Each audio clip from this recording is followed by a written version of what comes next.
quand on est dans la présence de Dieu, on ne veut plus partir. Est-ce qu'on peut acclamer les chantres? Vraiment, c'est une grâce que nous avons, amen, de les avoir comme chantres, amen.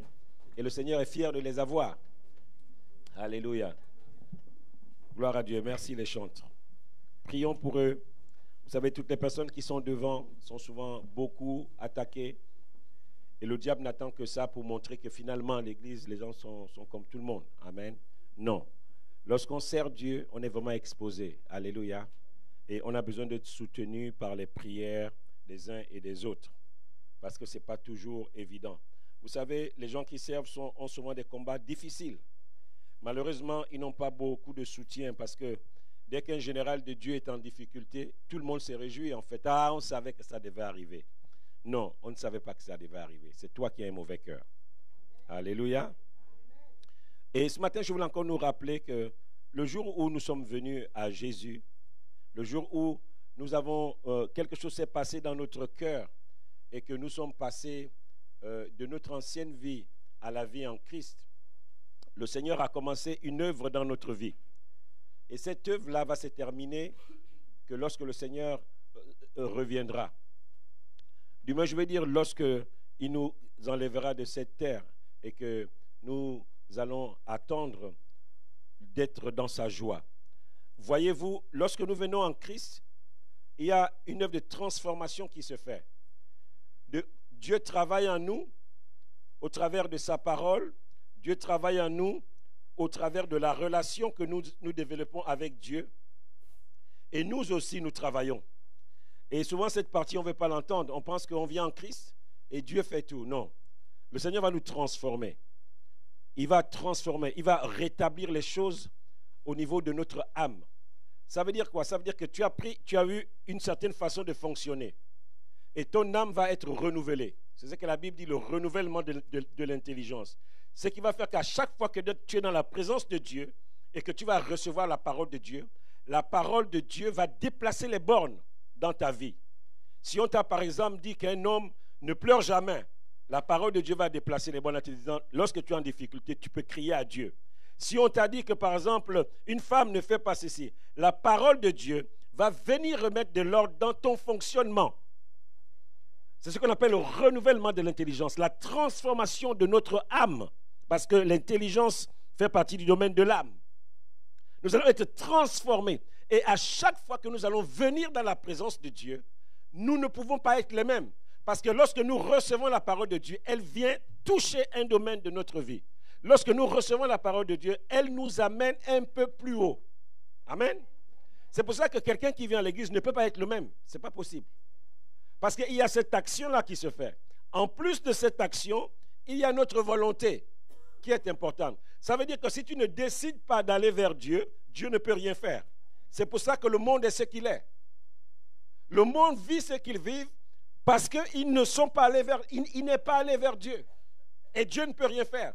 Et si tu as accepté le Seigneur et que tu décides de vivre une vie où tu ne t'approches pas de Dieu, de ta propre volonté, ton processus de transformation va être ralenti. Amen. C'est pour ça que vous voyez que quelqu'un depuis 15 ans à l'église, et il est le même. Il ne change pas. Parce qu'il attend tout et il ne veut pas agir. Alléluia. La Bible dit que le paresseux met la main dans le plat et il a du mal à la ramener dans sa bouche. Et ce matin, je voulais terminer ce thème que nous avons commencé sur « Ce n'est plus moi qui vis, c'est Christ qui vit en moi ». Amen. C'était un thème que nous avons eu pendant les 3 jours de jeûne que nous avons passé mercredi, jeudi et vendredi sur ce thème-là. Et je voulais le terminer ce dimanche matin. Le thème, c'est « Ce n'est plus moi qui vis ». Je voulais qu'on lise dans Galates, le chapitre 2. Alléluia. Galates, chapitre 2. On va lire les 4 versets qui commencent à partir du verset 17. Galates, chapitre 2, verset 17. Alléluia. Prenez l'habitude de feuilleter votre Bible. C'est bien Internet, c'est bien les smartphones. Mais quand vous êtes dans un coin où il n'y a pas tout ça,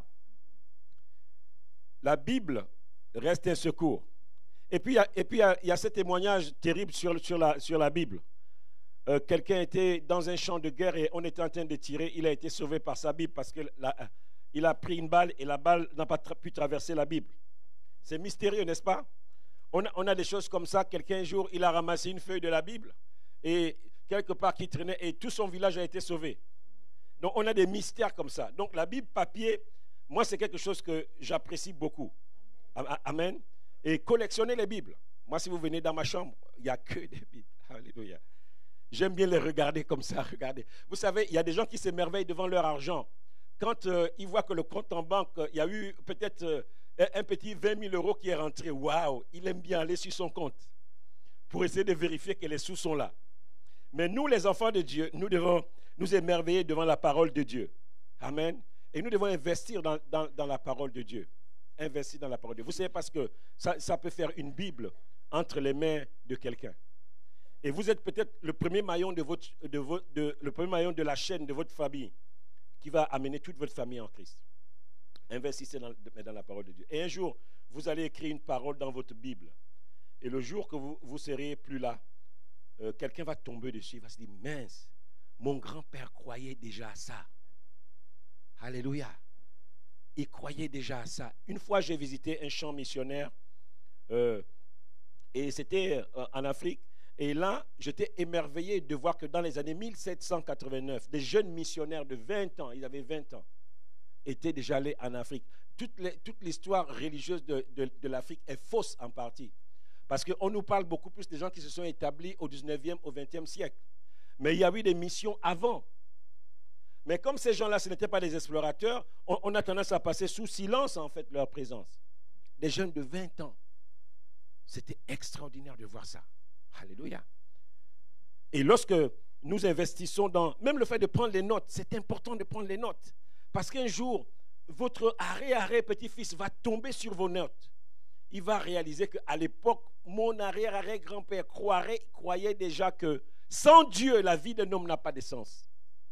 Alors que lui, il est peut-être en train de se pavaner dans des choses terribles. Il s'est dit non, il faut que je m'arrête. Amen. C'est important les cahiers des notes. C'est important la Bible. Moi, je demande aux gens d'écrire directement sur vos Bibles. Et puis, à la fin de l'année, vous reprenez une nouvelle. Vous écrivez dessus partout. À la fin de l'année, une nouvelle. Alléluia. Et vous les collectionnez. Je vais lire la parole de Dieu. Tandis que nous cherchons à être justifiés par Christ, si nous étions aussi nous-mêmes trouvés pécheurs. Christ serait-il un ministre du péché? Loin de là.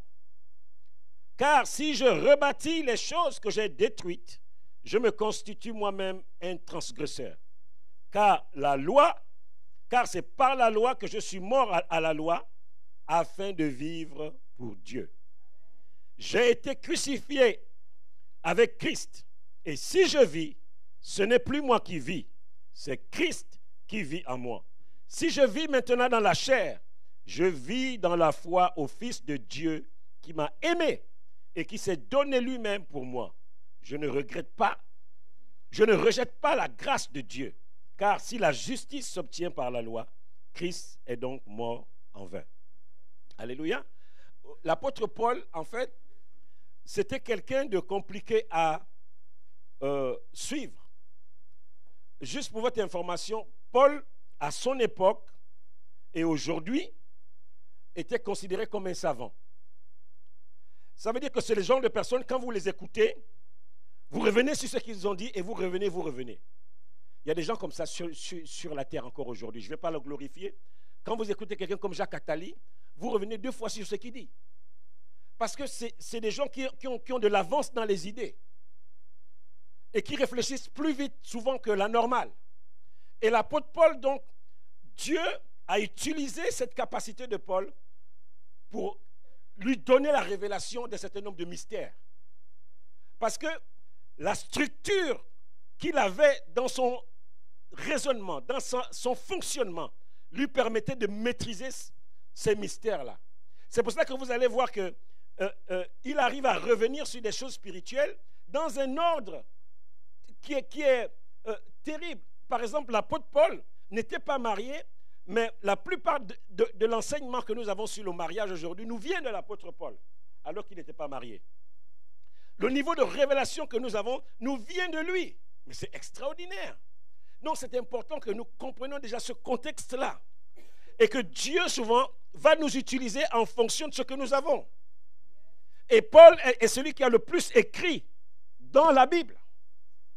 Il a celui qui a le plus de livres. Parce qu'il avait un niveau de révélation, à la fois des choses de la vie, un niveau de compréhension des choses de la vie, qu'il y a certains mystères que Dieu lui révèle. Un des mystères, par exemple, c'est quand lorsque l'apôtre Paul dit que, en fait, nous allons revêtir un corps immortel. Personne ne l'avait dit avant Paul, même pas les apôtres qui ont marché avec le Seigneur. Mais il a réussi cela. Nous allons revêtir un corps incorruptible. Alléluia. Donc, et ce matin, il nous parle de quelque chose d'extraordinaire. En fait, l'apôtre Paul fait un constat. Un constat. Et il nous interpelle par rapport à ce constat qu'il fait. Lorsque Paul dit que ce n'est plus moi qui vis, c'est Christ qui vit en moi. La vraie question que l'apôtre Paul veut soulever, quelle est la source et quel est le mobile de nos motivations? C'est ça en réalité dans le fond. Ce n'est pas comme un contexte magique dans lequel tu as besoin d'un petit talisman qui est dans ta poche et qui t'accompagne partout. Paul nous interroge sur les sources de nos motivations, le mobile de nos motivations. Qu'est-ce qui te fait agir? Qu'est-ce qui te fait avancer? Qu'est-ce qui te fait aimer Dieu? Qu'est-ce qui te fait faire les choses que tu fais? C'est cela qu'il touche aujourd'hui. Qu'est-ce qui est à l'origine de telle ou telle motivation? Quel est le mobile? Alléluia. Pourquoi Paul le dit? Il dit une phrase majeure au verset 20. Il dit au début, j'ai été crucifié avec Christ. Donc l'apôtre Paul va même jusqu'à nous dire que, en réalité, le sacrifice de Christ tel qu'il s'est fait à Golgotha, nous devons nous approprier ce sacrifice-là. Alléluia. Nous devons nous approprier ce sacrifice. Il va jusqu'à dire que moi, Paul, j'ai été crucifié avec Christ. Dans son identification à l'œuvre de Dieu, dans son identification à ce qui s'est passé à la croix, il va se l'approprier. Il dit que lorsque Christ a été crucifié, moi, j'ai été crucifié avec Christ.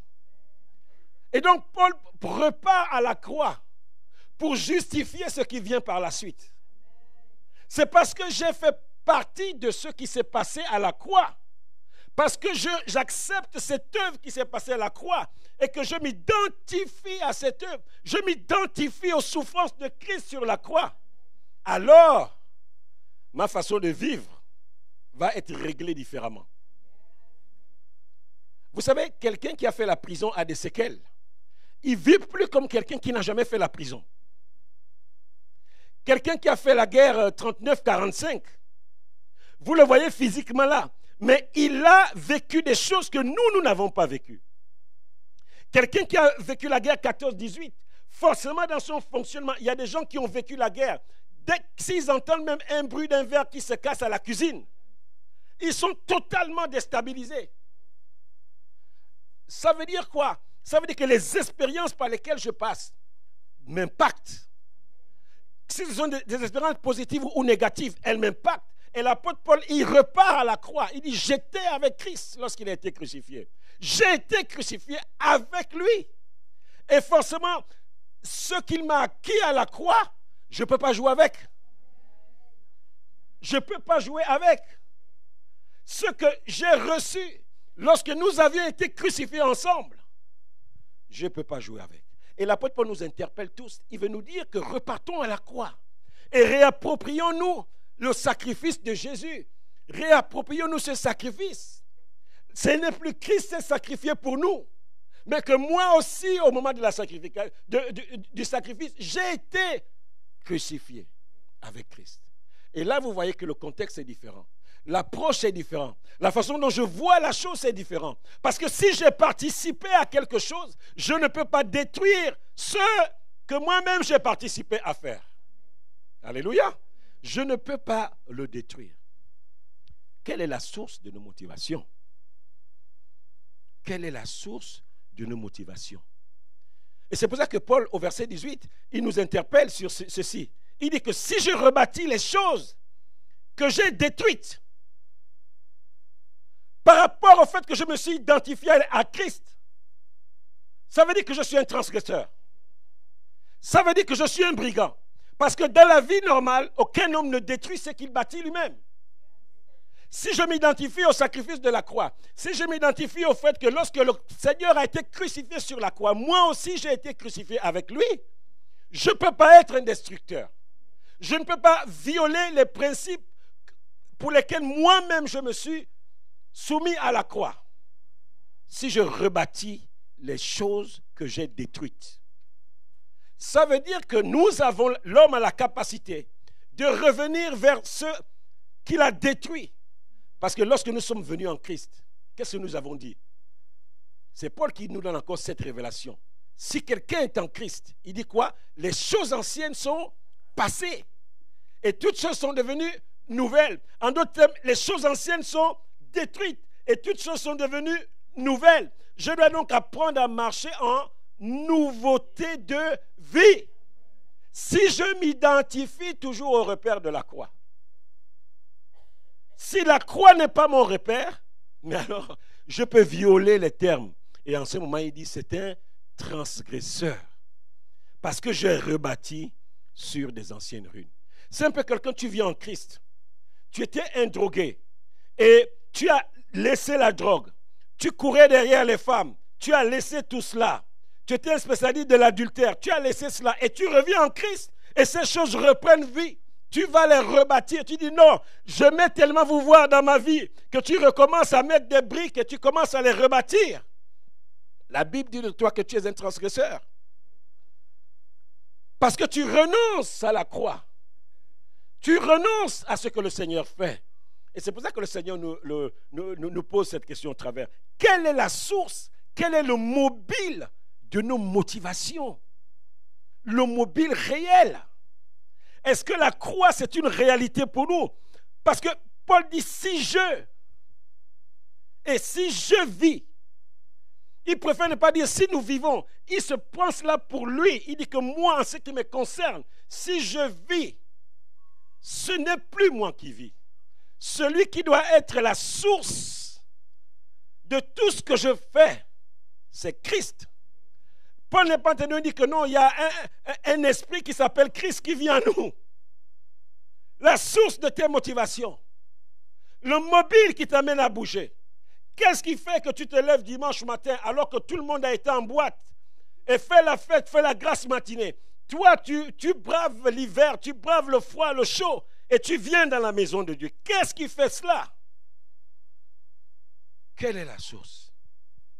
Paul dit, pour ce qui me concerne, j'aurais aimé vivre pour moi-même. Mais je suis allé m'embarquer dans une affaire à la croix. Et j'ai pris, il y a des taches du sang de Jésus sur moi. Vous savez, Pierre, pendant qu'il marchait dans les rues, après qu'on ait pris le Seigneur pour la crucifixion, on dit, mais toi aussi, tu n'étais pas mis à l'heure.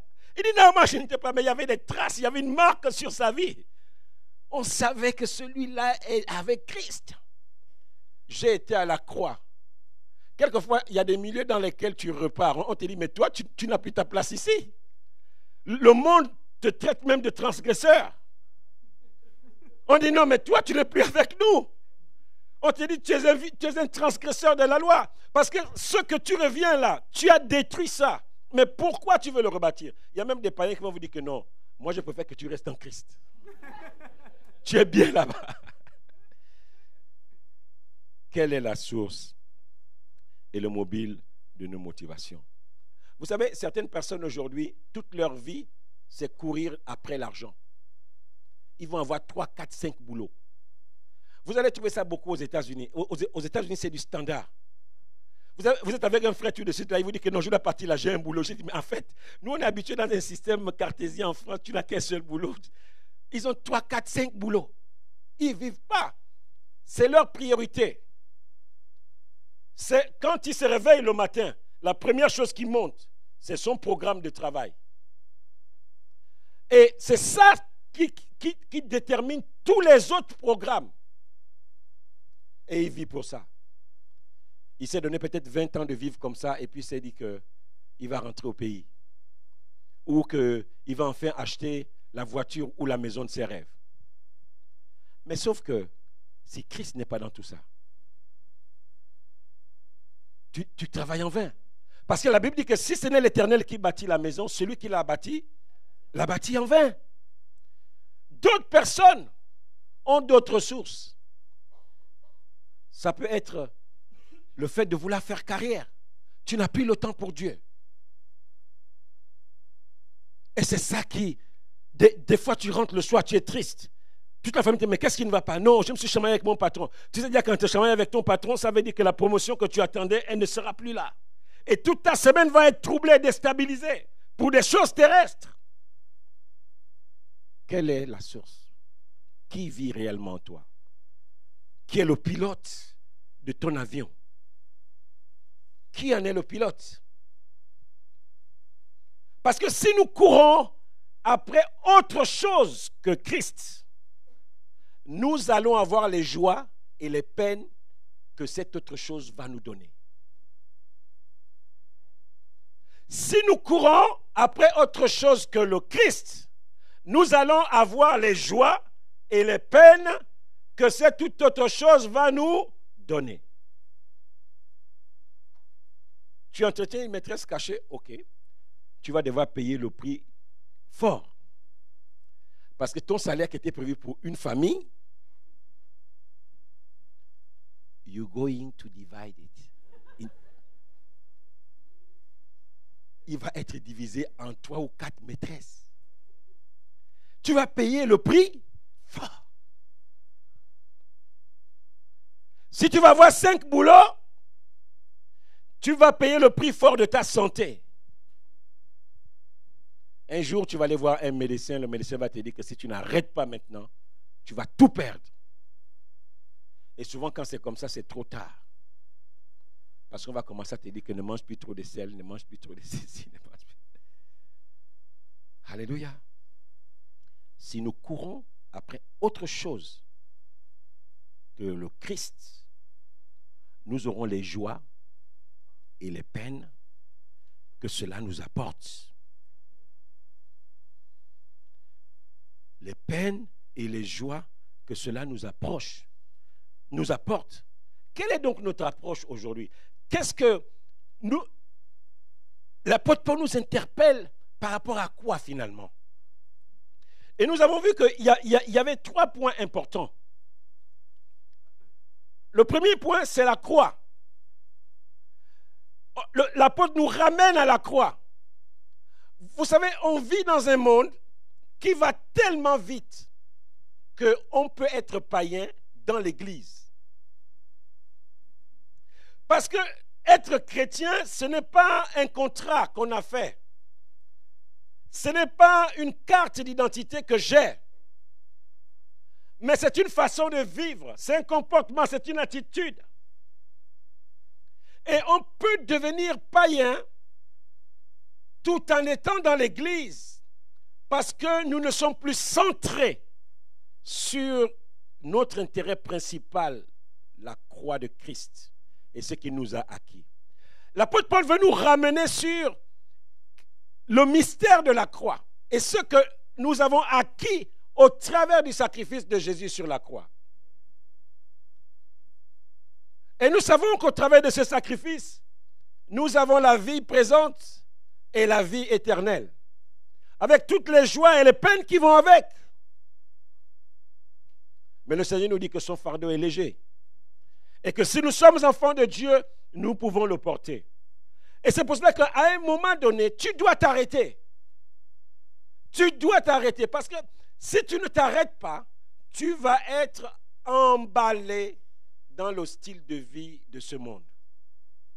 Et je disais vendredi que beaucoup parmi nous sommes rentrés dans les métros, boulot, dodo.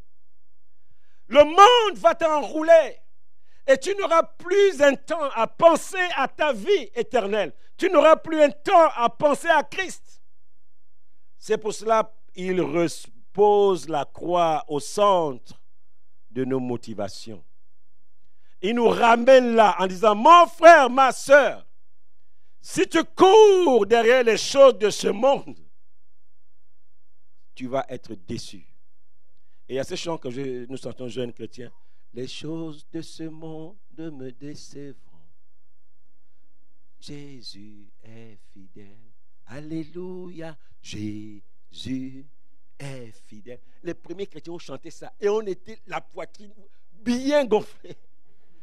Les choses de ce monde me décevront. Mais Jésus est fidèle. Après on disait, ton papa te décevra. Tes amis te décevront. Les choses de ce monde te décevront. Mais Jésus est fidèle. Il n'y avait pas les rimes, il n'y avait pas les ceci. Amen. Mais c'était des paroles, c'était comme des coups de marteau. Boum, boum. Et ça détruisait les forteresses. Il n'y avait pas le fait que non, il faut bien adapter la voix. Ce n'est pas le bon tempo. C'est pas... Non. On chantait des chants compliqués. Avec des fois une phrase. Il y a ce chant que nous chantions. Alors, Yahweh, Yahweh, Yahweh, Yahweh, Yahweh, Yahweh, Yahweh, Yahweh, Yahweh. Mais les amis, c'est une phrase. Un mot. Dieu, Dieu, Dieu, Dieu, Dieu, Dieu, Dieu, Dieu, Dieu, Dieu, Dieu, Dieu, Dieu, Dieu, Dieu, Dieu, Dieu, Dieu, Dieu. Mais nous étions bénis là-dedans. Est-ce qu'on peut dire Amen? Ramener au centre. Ramener Christ au centre. Le monde va tellement vite. Aucune personne ne peut suivre le monde. Aucune personne ne peut suivre la vitesse à laquelle le monde est en train d'aller. Si vous allez dans les sites savants, il y a un site qui s'appelle TEDx. C'est un site savant. Ça veut dire que dans ce site, qui est sur YouTube, la majorité des grandes idées qui se développent dans le monde, vous allez les retrouver dedans. Pour ceux qui s'intéressent à la culture et à l'intelligence. Et vous allez vous rendre compte qu'il y a tellement de découvertes. Il y a des gens, quand vous les écoutez, vous avez l'impression que vous ne comprenez rien dans la vie. Personne ne peut suivre le monde. Vous serez vite largué. Regardez aujourd'hui, vous avez l'iPhone 7. Pendant que vous avez encore le 7, on vous sort le 8. Pendant que le 8, même, il n'a même pas encore fait 6 mois, on vous sort le 9. Et ainsi de suite. Personne ne peut suivre. Et les gens se ruinent. Les gens se mettent en difficulté. Personne ne peut suivre le rythme du monde. Et c'est pour ça que si vous n'avez pas des choses sur lesquelles vous êtes assis, sur lesquelles vous êtes ancrés, vous allez avoir le sentiment d'avoir raté votre vie. Quand tu vas voir ton frère avec un iPhone 10 XS ou SX, je ne sais pas, tu auras le sentiment que tu as raté ta vie. Parce que tu ne l'as pas. Quand tu vas voir, toi tu es encore à la Mercedes numéro 1, l'autre il est à la Mercedes numéro 10. Tu as le sentiment que mais j'ai raté ma vie. Si tu suis autre chose, si Christ n'est pas au centre, si Christ n'est pas au centre, je vous dis, nous allons être déçus. Et nous allons vivre une vie de frustration. Nous allons être tristes par rapport à ce que Dieu fait dans la vie des autres. Et tu ne vas pas te concentrer sur ta vie. Oh, mais pourtant, on a commencé ensemble. Lui, il est marié, il a déjà 2 enfants, mais moi, je ne suis même pas encore marié. Et tu vas te torturer l'esprit des journées entières à penser à ça. Non, reviens à la croix. Reviens à la croix. Qu'est-ce qui est pour toi à la croix? Qu'est-ce qui est éternel? Qu'est-ce que Dieu te dit? Quelles sont les sources de tes motivations? Tu vis pour quoi? Est-ce que tu vis pour regarder dans l'assiette de ton frère ou tu vis pour regarder ta propre vie et d'être transformé par les choses que le Seigneur te révèle? Tu vis pour quoi? Il veut nous ramener à cela. Parce que même Paul, à cette époque, savait que personne ne peut suivre le monde à la vitesse où il va. Personne ne peut suivre le monde. Nous le voyons tous aujourd'hui. Nous sommes comme dans une roue qui tourne. Si tu ne t'accroches pas, tu es éjecté. Mais sortez de cette roue. Soyez en dehors de la roue. Vous ne serez jamais éjecté. Mais si vous vous accrochez à la roue, ce n'est qu'une question de temps. On tourne. Et puis au bout d'un temps, les forces vous manquent. Pour que tu es éjecté. Qui savait qu'un téléphone allait coûter un jour plus de 1 000 €? Et la roue tourne. Et il y a des gens qui s'accrochent. Tu prends des crédits pour acheter le nouveau téléphone. Et la roue tourne. Et le nouveau téléphone marche et tu peux lui prendre des crédits. Et tu es éjecté, boum, d'autres viennent s'accrocher à nouveau. Et la roue tourne. C'est ça le monde aujourd'hui. La roue tourne. La roue tourne. Tu as le dernier sac Louis Vuitton. Il coûte 20 000 euros. Aujourd'hui, il est au top. Après, il y a un autre. Dans un an, il coûte 30 000 euros. Tu t'accroches encore un peu. La roue tourne. 2 ans après, il coûte 40 000 euros et tu es éjecté. Plouc. Et d'autres personnes s'accrochent. Et la roue tourne. Et la roue tourne. Tu prends la dernière chaussure Louboutin. Ça tourne. Ça tourne. Et tu es éjecté, boum. Et d'autres personnes s'accrochent. Voici le monde. Sortez de la roue. Décrochez-vous vite. Il faut se décrocher. Sinon, nous sommes... Et il y a des gens comme ça. Mais frère, ça va. Le gars te dit, non, en fait, il a perdu son travail. Tu étais éjecté. La roue tourne. La roue tourne. Tu avais tout misé sur ton boulot. Tu avais tout misé sur ta carrière. Moi, je vois les gens, des fois, quand on leur dit, quand on commence à parler dans des sociétés, des plans de redressement, il va y avoir des licenciés. Moi, je vois des fois des gens. Ils changent complètement. Alors que toi, tu es dans la joie, tu te dis que mais toutes choses concourent au bien de ceux qui aiment Dieu. Ils sont tourmentés. La roue tourne. La deuxième chose que Paul veut faire, il nous interpelle à rentrer en nous-mêmes. Parce que voyez-vous, Dieu connaît nos cœurs. Dieu connaît notre vie secrète. Et lorsque nous sommes à la croix, c'est le lieu où il n'y a pas de justification possible. Vous savez, dans un tribunal, vous pouvez vous justifier. Mais dans une maison de verre, vous ne pouvez pas vous justifier. Parce que tout le monde se voit. Et c'est comme ça lorsqu'on est dans la présence de Dieu. On a le sentiment que notre vie, c'était une maison de verre. Et Dieu voit tout. Ça veut dire que la caméra qui enregistre la salle, celui qui est dans le bureau, s'il y a un mur en verre ici en glace, la caméra voit tout ce qui se passe. C'est pour ça que personne ne peut se justifier devant Dieu. La croix, c'est le lieu où tu es toi-même. Où tu peux te dire, mais en fait, derrière ces beaux costumes, derrière ces belles vestes, derrière ces belles robes, en fait, Seigneur, voici ce que je suis. J'ai besoin que tu m'aides. Ça fait depuis 5 ans, je me bats avec telle situation. Personne ne sait. Mais quand j'apparais aux yeux du monde, on continue de me mettre au niveau 5 où j'étais. Mais en réalité, Seigneur, quand je me regarde en moi-même, je suis au niveau 1. J'ai besoin de toi. La croix, c'est le lieu où personne ne peut se mentir. Où personne ne peut se mentir. C'est pour ça que ce message est associé à la croix toujours. La crucifixion. Parce que là, c'est le lieu où tu jettes tes armes. C'est le lieu où tu jettes tes armes. Où tu ne peux plus mentir. Où tu ne peux plus te cacher. Alléluia. La troisième chose. Lorsque nous avons compris ça, nous devons soumettre le vieil homme qui résiste en nous à la puissance de Dieu. Lui dire, Seigneur, je me suis battu longtemps avec telle situation. J'ai besoin que tu m'aides. Et le psalmiste pouvait dire cette prière à Dieu. Conduis-moi sur le rocher que je ne peux atteindre. Psaume 61:2. Conduis-moi sur le rocher que je ne peux atteindre. Ça veut dire que pendant des années, Seigneur, j'ai essayé d'atteindre ce rocher. Je me suis battu avec cette chose qui est cachée en moi. Je n'ai pas pu l'atteindre. Mais j'arrive à un point où, Seigneur, j'ai besoin que tu me conduises vers ce rocher, vers la liberté que je n'ai pas pu avoir par mes propres forces. J'ai besoin que tu me conduises vers cette liberté-là. Conduis-moi, Seigneur. C'était une prière que le psalmiste. Conduis-moi, Seigneur, vers ce rocher que je ne peux atteindre. Parce que tu as fait ce travail en toi. Parce que tu as fait ce travail en toi. Les gens qui réussissent dans la vie, c'est les gens qui acceptent de se remettre en cause. Qui acceptent de faire un travail en disant, ok, je peux me tromper. Je peux faire des erreurs. Mais je décide de repartir sur des nouvelles bases.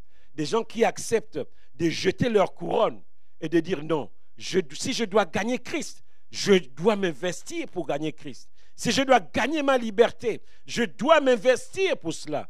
Lorsqu'on voit les scandales aujourd'hui dans l'église, c'est grave tout ce qui se voit. Il suffit d'ouvrir Internet. Au passage, c'est une des plus grosses poubelles du monde. Il y a tout là-bas. Mais sachez aussi que c'est dans de la boue qu'on trouve de l'or. Donc, il n'y a pas que des pourritures. Et nous devons faire attention à ce que nous allons voir. Il y a tellement de scandales dans l'Église. Repartons à la croix. La croix ne nous trompera jamais. La croix, ce n'est pas la vie du pasteur. Parce que je dis, vous allez voir des gens, ils vont te dire que tu me parles, le pasteur lui-même, il a 2 femmes, il a ceci, et tu viens me parler. Ah, quitte-moi là. La croix, ce n'est pas le pasteur. La croix, c'est la croix. C'est là où tu es face à face avec Dieu. Il n'y a aucune béquille sur laquelle tu peux t'appuyer pour dire, Seigneur, si je n'ai pas obéi, c'est parce qu'on m'avait fait ça. À la croix, il n'y a pas de béquille. Tu oublies même les noms des gens quand tu es à la croix. La vraie croix. Moi, je vois des gens, ils viennent se justifier. Bon, frère, si je t'ai fait un tort, tu n'es pas à la croix. Parce qu'à la croix, il n'y a pas de si je t'ai fait un tort. Bon, si je t'ai blessé, mais attends, frère, je t'ai blessé, je viens te demander pardon. J'accepterai ce que ça va me coûter dans nos relations. Vraiment, j'ai mal agi. Mais si j'étais, tu n'es pas encore à la croix. Tu n'es pas à la croix. Alléluia. J'ai été crucifié avec Christ. Et si je vis, ce n'est plus moi qui vis. C'est le Christ qui trône sur ma vie. Et s'il trône, ça veut dire que je dois faire un effort de me soumettre. Ce n'est pas toujours facile. Je crois qu'on a chanté un chant comme ça. Ce n'est pas toujours facile. Mais je m'accroche. Parce que lui, au moins, il n'éjecte pas les gens. Ce n'est pas une roue qui tourne. C'est un train où chacun peut monter à son arrêt.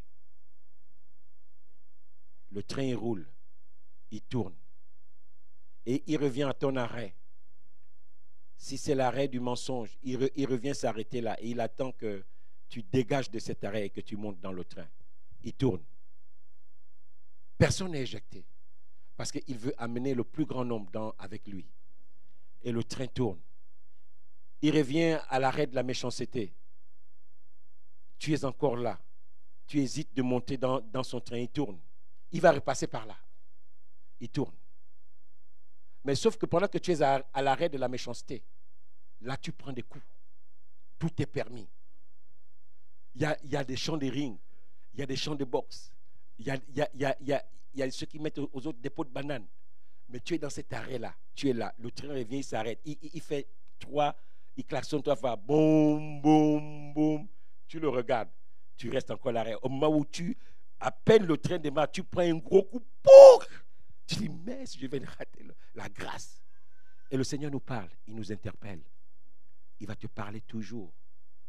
Mais la difficulté, c'est que le train tourne. Et toi, tu es toujours à cet arrêt-là. Et dans l'arrêt-là, tu prends des coups. Tu prends des coups. Tu prends les joies et les coups qui vont avec cet arrêt-là. Dégage vite de cet arrêt. Et prends le train, embarque-toi. Et le train tourne. Et notre vie, c'est ça en réalité. La grâce nous interpelle. Et c'est chant qui dit, ta grâce m'a trouvé tel que je suis. Ta grâce m'a trouvé dans cet arrêt-là, tel que j'étais, des bosses par-ci, par-là. Et j'étais là, j'hésitais. Je prends le train, je prends pas, je prends le train. Combien de mendiants on a amenés ici à l'église? Vous vous souvenez du frère qu'on avait ici? Quand on a commencé, un frère, je ne sais pas trop, je ne me souviens plus, quand on a commencé à lui dire, bon, on va maintenant s'investir pour que ta vie devienne normale. Il a quitté l'église. On a pris des grands risques. Parce que pendant que nous étions là les dimanches, quand on s'apprêtait à fermer l'église, lui s'enfermait dans une salle. Il allait se cacher quelque part et nous on fermait l'église. Et c'est Ulrich Mbadinga qui me dit, mais pasteur, tous les lundis matins quand j'arrive, je trouve que la porte arrière de l'église est ouverte. Le gars, il avait mis tous ses habits à la réserve. Et puis on s'est dit non, on va l'aider. On va s'investir. Nous croyons à la restauration.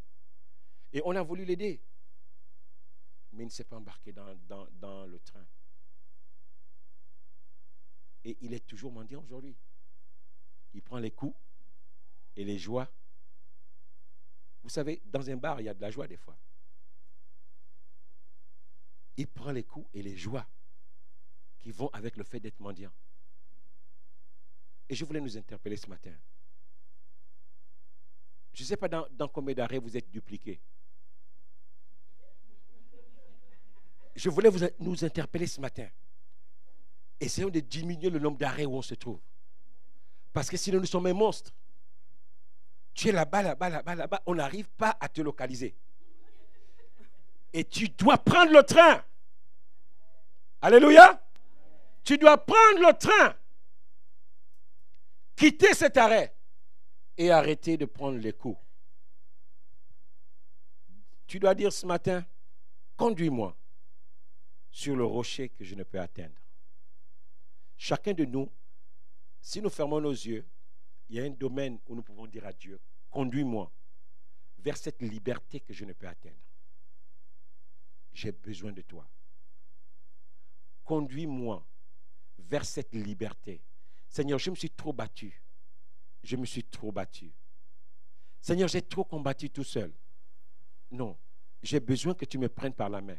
Amène-moi dans ce lieu où, par mes propres forces, je n'ai pas pu arriver. C'est cela que le psalmiste dit dans Psaume 61 au verset 2. Du bout de la terre, je crie à toi le cœur abattu. Du bout de la terre, je crie à toi le cœur abattu. Conduis-moi, Seigneur, vers ce rocher. C'est quoi le rocher? C'est le lieu de la stabilité. C'est le lieu où tout est solide, où tout est fort. Seigneur, du fond, du bout de la terre, je crie à toi le cœur abattu. Un cœur est abattu lorsque tu n'arrives pas à atteindre les rêves qu'il y a dans ton cœur. Lorsque tu pleures par rapport à quelque chose qui te fait mal. Peut-être que tu es fatigué de combattre. Tu es fatigué. Et tu te dis, Seigneur, je vais peut-être vivre ma vie comme toutes les autres jeunes filles. Je vois des filles qui vont à l'église, elles font ce qu'elles veulent et puis bon, quand ils arrivent, le pasteur est content de les voir. Non, ta joie ne sera pas parfaite. Tu te dis, Seigneur, je vais vivre comme tout le monde. C'est quand je serai plus vieux, quand je vais prendre ma retraite, que je vais vraiment te servir à fond. Pour le moment, Seigneur, laisse-moi d'abord m'occuper. J'ai 20 boulots, c'est pas grave, Seigneur, mais je te promets, Seigneur, quand j'aurai ma retraite, là, je serai fidèle à l'église. Non, ne jette pas l'éponge.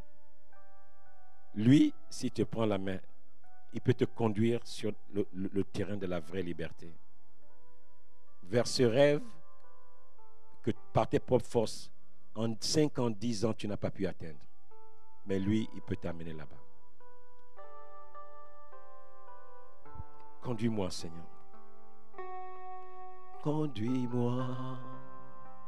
Oh Jésus, conduis-moi. Chaque jour, chaque nuit, par la force du Saint-Esprit, conduis-moi. Oh Jésus, conduis-moi. J'aimerais prier pour quelques personnes ce matin. Tu es fatigué. Tu es fatigué de combattre. Tu sais pourquoi. Tu sais la chose pour laquelle tu es fatigué. Tu es fatigué de combattre. Et ce matin, tu veux dire à Dieu, Seigneur, conduis-moi vers ce rocher que je ne peux atteindre. Voici comment j'avais vu ma vie avec toi, Seigneur. Mais jusque-là, c'est pas ça. Je réalise que la force de mon caractère, mes efforts personnels, la force de ma discipline ne m'a pas permis de m'en sortir. Mais je sais une chose. Si tu me prends la main, Toi, tu peux m'amener sur le rocher que je ne peux atteindre. Si tu es concerné ce matin, tu peux rester assis à ta place. Pose ta main sur ton cœur. Le cœur est à gauche. Pose ta main droite sur ton cœur à gauche. Gardons nos yeux fermés. Ne regarde pas ton voisin. Mais moi, je garde mes yeux fermés. C'est seul à seul ce matin avec Dieu. Gardons nos yeux fermés. Il n'y aura pas quelque chose qui va t'arriver. C'est juste pour que tu te concentres. Et je vais prier maintenant. Je vais prier maintenant. Éternel des armées, nous n'avons que toi. Nous n'avons que toi. Tu es notre plan A, tu es notre plan B, tu es notre plan C. Tu es tous les plans possibles. Et ce matin, je te présente cette sœur, ce frère, qui courageusement a posé sa main sur son cœur. Je te prie de l'accompagner ce matin.